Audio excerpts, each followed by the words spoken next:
guys, thank you for joining us today. This is James and Sarah. We are Sea of Fire Ministries, and we're going to kind of shake things up a bit, and we're going to be doing kind of a question answer session here. Well, that's exactly what we're doing. Yeah, pretty much.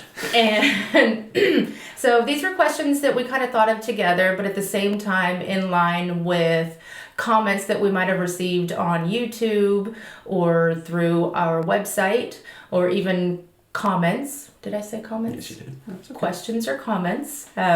So we just kind of wanted to tear it apart a bit and kind of get into the depths of what our ministry is, and just to kind of give you an idea of who James is as a leader, as a pastor, as a man of God, and just to kind of dig into exactly what Sea of Fire Ministries is, what we stand for, and where we're going in the future. So with that, I guess one of the questions that I think really kind of stir in people, and this is one of the comments that we did get on YouTube. It was actually a question.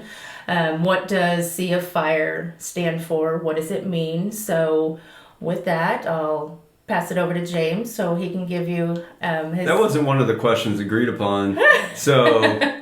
I'm going to have to be as brief as I can with this explanation. We wanted to come up with a name, first of all, that's somewhat different, and one that's biblical, obviously, and really deals with both covenants, both testaments. So the C part of the equation essentially can illustrate or can be seen in the parting of the Red Sea with the Exodus, and also Jesus' baptism, or baptism in general. This is a brief synopsis, okay? Because, again, I wasn't expecting this one. The fire can largely symbolize the burning bush, again, with Moses, the mediator of the Old Covenant, and in the New Covenant, when John the Baptist was baptizing, he says, I baptize you with water, but there's one who's coming after me, who is preferred before me, whose sandal straps I'm not worthy to untie. He is going to baptize you with spirit and with fire. So that's the brief, explanation to the name Sea of Fire Ministries. It can come from either of those images, and you can even see some other things, but again, this was an unexpected question, so I intend to give something of an explanation on our website, so that might help if you're interested, or if you're curious. That might help you understand it a little more clearly. Okay. So caught him off guard? Yeah, right off the bat too. Okay. My own wife. Okay, so with that, that's going to lead us into the purpose of Sea of Fire Ministries. Why are you, I guess, just that. What is the purpose of Sea of Fire Ministries? Where do you see it going in the future? I guess just that. Okay. It's general enough. I should be safe with that general premise.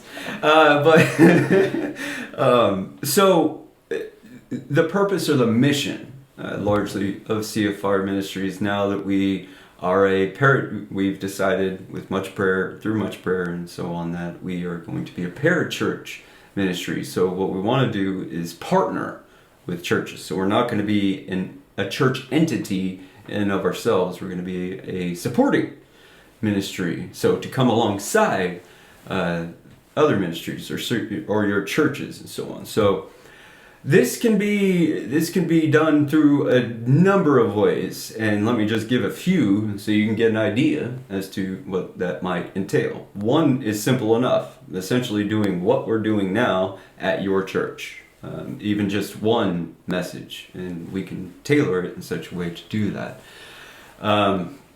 Another is obviously coming for at least a longer period of time and doing something of a series or a conference of sorts. So these are some ideas and other ideas as well. And so that's kind of it's largely what we're doing in our local area. We're going to partner with other churches where I'll go on site there, and their members and so forth, and members of other churches will come and join us there. I mean, that's largely what we hope to do with our ministry, come alongside other churches, either physically or, digitally. So, you get these as an addendum to the feeding that you receive in your local church. So this is not a church anyway, and I would encourage anybody who has the physical capacity to actually join a physical church. This is what we're commanded to do. This is what we're called to do. This is what we're privileged to do, is to join the local church. And since we have become a parachurch ministry, we have found our own church home. And so that's a brief synopsis as to what the purpose and the mission of CFR Ministries is. And again, we'll get into more detail, because one question I was expecting will at least lead into a little bit more information regarding that. Okay, thank you. You're very welcome. Okay. Next question. What do you think is lacking most in modern churches today? As opposed to modern churches years ago? Years ago. In antiquity? I'm sorry. I love you. You know I love you. What do you think is lacking most in the modern church today? Again, you still at it today. So this is actually a serious topic. So I want to be a little more sober-minded when I give this response. Simply put, very simply put, I think oversimplistically, but I think the largest thing lacking in the church today, in the modern church and the contemporary church, is faithful expository preaching. In particular, the American church, and without going into all the history of how we began to be seeker-friendly churches and so on, where that is not the church she is found in the Bible, and neither is that as she was found throughout the longest period of time. Evangelism changed with, and forget it, this is where I can get into that. However, we have shifted more to a seeker-friendly environment and messaging. You see many sermons, sadly I think for the most part, sermons are preached and the Bible is something of a subtext for the message, and I think many of those can be seen as something of glorified TED Talks and nothing more. The church, the minister, the preacher, the man in the pulpit is called to preach from the Word of God to the Word of God. This is something you will hear me say over and over and over again. When we witness of Christ, we are also witnessing to Christ.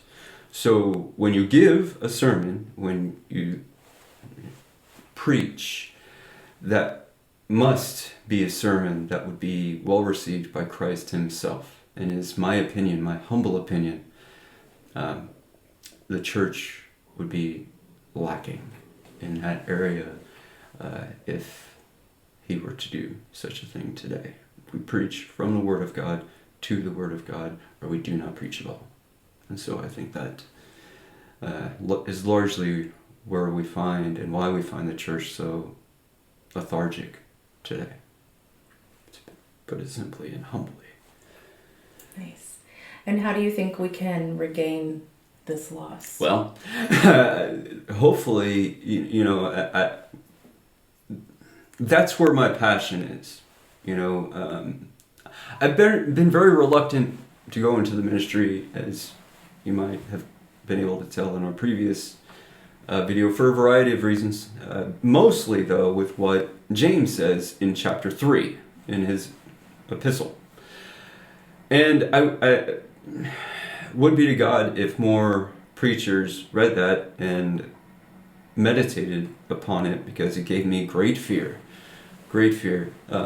However, the way that this is done is by men in the pulpit being convicted of such a need, to recognize that we are called to feed the sheep and the lamb, just like Christ commanded Peter on the beach, feed my sheep, feed my lambs, feed my little ones, feed them all. And we feed them with Him. We feed them with the Word of God. That's how His children are fed. To feed them a bunch of secular nonsense isn't feeding them at all. Paul goes into feeding with milk. Well, that's still at least, feeding weekly, yet still through the Word of God and so on. So I think one thing is to encourage preachers to do so, and hopefully this ministry can be part of that reconciliation. We need something of a reformation now. There was a motto in the Reformation, semper reformanda. So we're always to be reforming, and I believe we're in an age where we need serious reform. Thanks. I agree with that.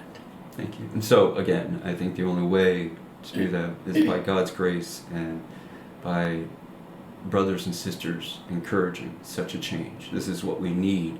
If you want to know why the state of the American church is what she is, I think much can be laid at the feet of poor and weak or non-existent preaching. Again, humbly, but it doesn't sound so humble. It's humble. Thanks. Okay, next question. Outside of the Bible, who would you say most influenced you and why? Okay, so... And limit it to one, maybe two. One or two? That's not fair. See again. Unexpected fire. One or two. Okay, then Augustine. Augustine has to be far and away the one who has influenced me the most through all of his works, or through what I have anyway of his works. So Augustine would be one. That gives you philosophy, theology, and psychology. He's actually referred to as the father of psychology.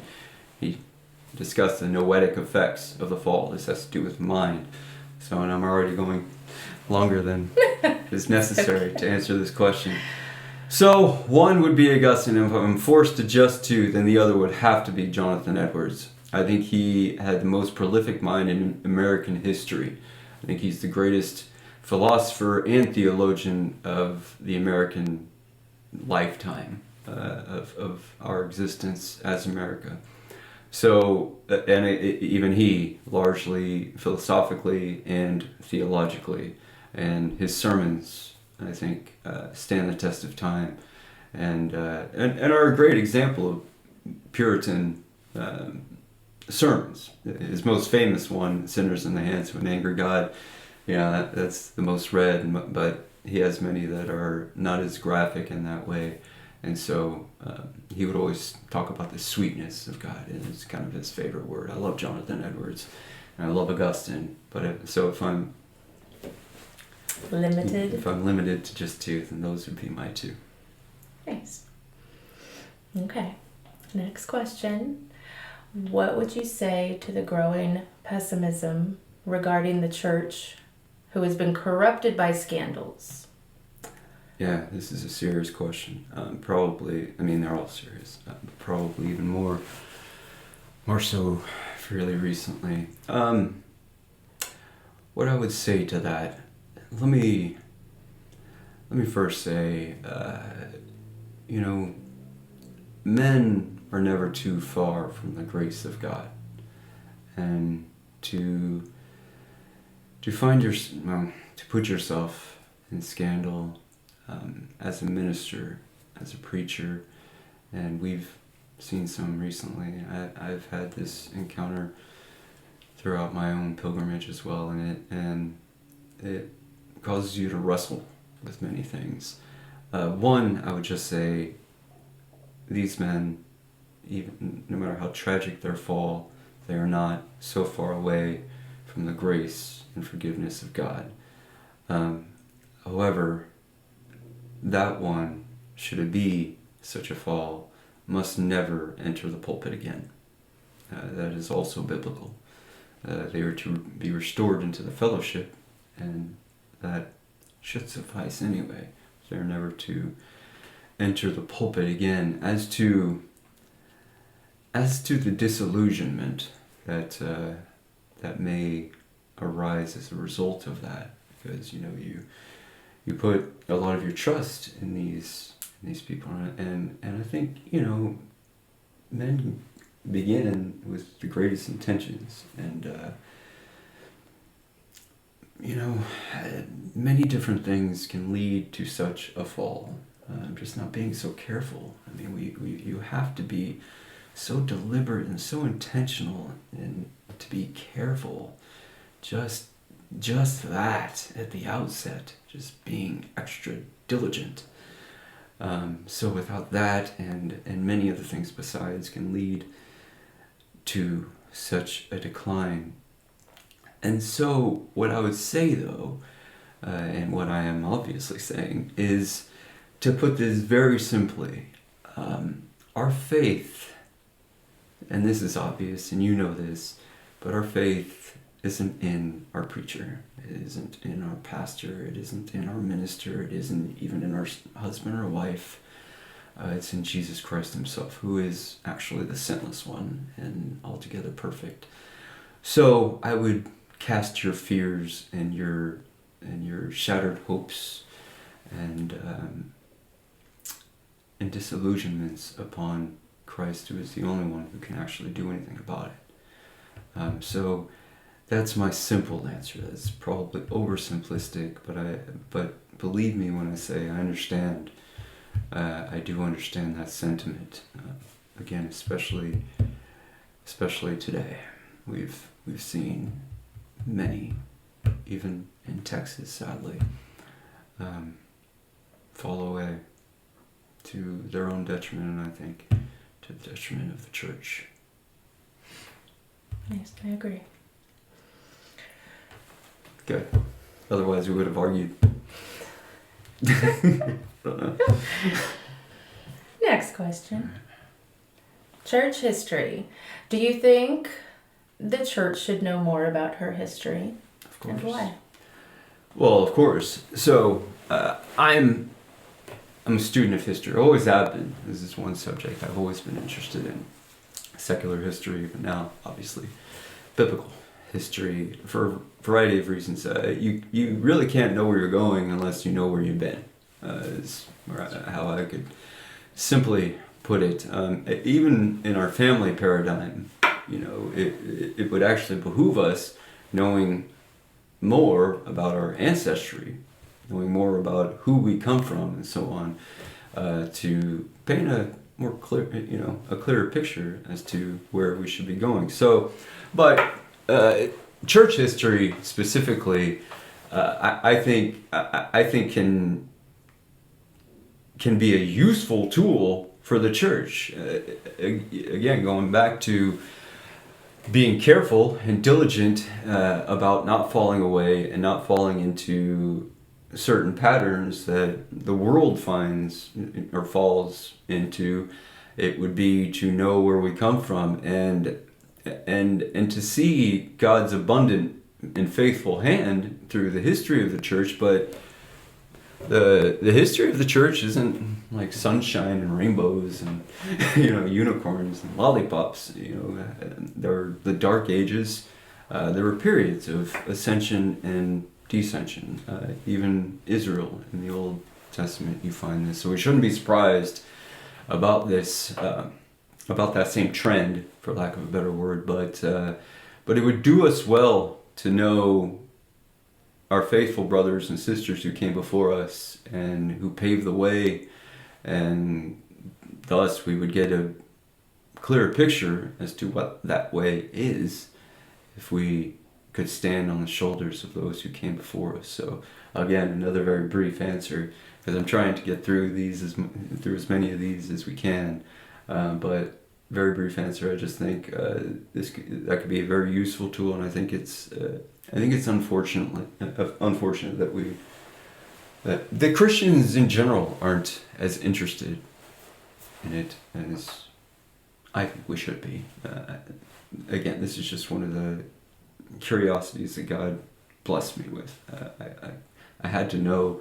That's why I read Augustine so early on. I wanted to go as close to Christ's time as I could, and by God's grace, I just happened to come across the Confessions, this book, 20 years ago, and I don't know how many times I've read it. Anyway, so I think that would be, I think that would be a faithful companion, actually, to biblical studies, studying from the Bible and the church itself. I think the testimony of the history of the church would be a great supporting material for that. Okay. All right. So. I was told to sit up. Sit up. Sit up straight. Sounds like my grandmother. Okay. So, outside of the Bible, what are at least 5, you get 5 this time, 5 books that you would recommend to fellow Christians, either being new in their walk or being seasoned? Yeah. This is kind of easy for me, we did discuss these, so I had to consider who it is I'm recommending these to. I love great volumes, volume sets, as you can see, of different books. So, Thomas Aquinas' Summa Theologia, that's one, but to the modern person, I doubt that would be one to suggest. So the first one would be easy, Confessions. The Confessions of Aurelius Augustinus, St. Augustine, or St. Augustine, however you want to pronounce his name. Yes, this one right there. It's not big, it's not large, but I don't know how many times I've read that. Second, Calvin's Institutes. I think this would be a boon to any Christian. He discusses many theological topics, and I think that would be wonderful for any Christian to read. Another is Martin Luther's Bondage of the Will, and that's over here. So so that would be one. Also, a nice supplicant reading would be Here I Stand. It's another book about Martin Luther. I think would be, but that's not included in the 5. So what are we? 3. What was the other one? Institutes, Confession. I just said at least 5. Yeah, you don't have to be 5. No, I want 5. I meant to have. Oh, Pilgrim's Progress. John Bunyan's Pilgrim's Progress. I love the Pilgrim's Progress. Highly recommend.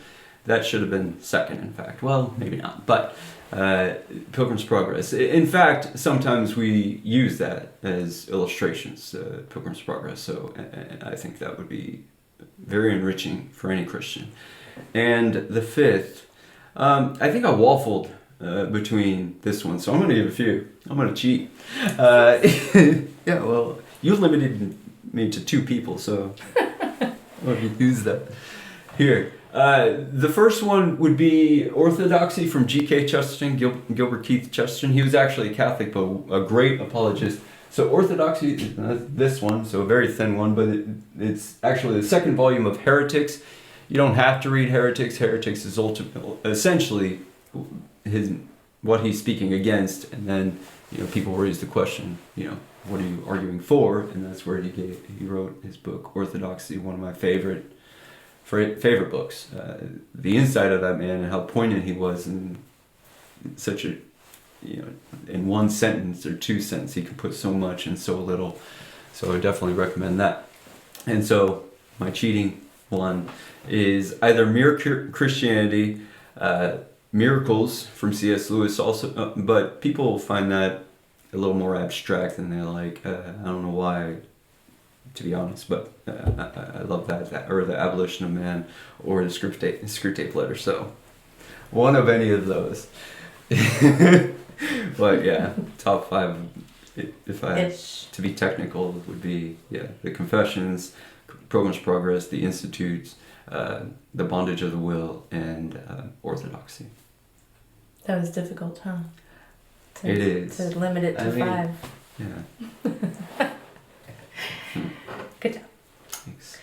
Okay. Here's kind of a little turn here, little curveball. The suit.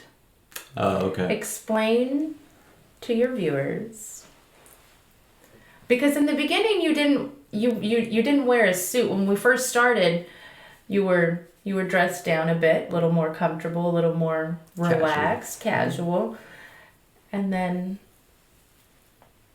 enter the suit. Yeah. Explain We're the going to suit. conclude after this question. Okay. The timing and so forth. So, why the suit? It began with I think it was an Easter message. I decided I wanted to dress up, wear a suit for that occasion. And it occurred to me that every occasion is that occasion. So, ultimately, if I'm going to go to a wedding and wear a suit, if I'm going to go to a funeral and wear a suit, in other words, for these great occasions, then coming to speak and to teach of the things of God, I can't think of any greater occasion for which a suit is necessary. And this isn't to say, the churches that are mostly casual and so forth, I condemn. And so no, it's just that's what I was convicted of. It's largely what Paul says. So for me, it wouldn't honor Christ if I wore anything else. So it's merely to honor him in a way that the more casual dress I didn't think did. Yeah.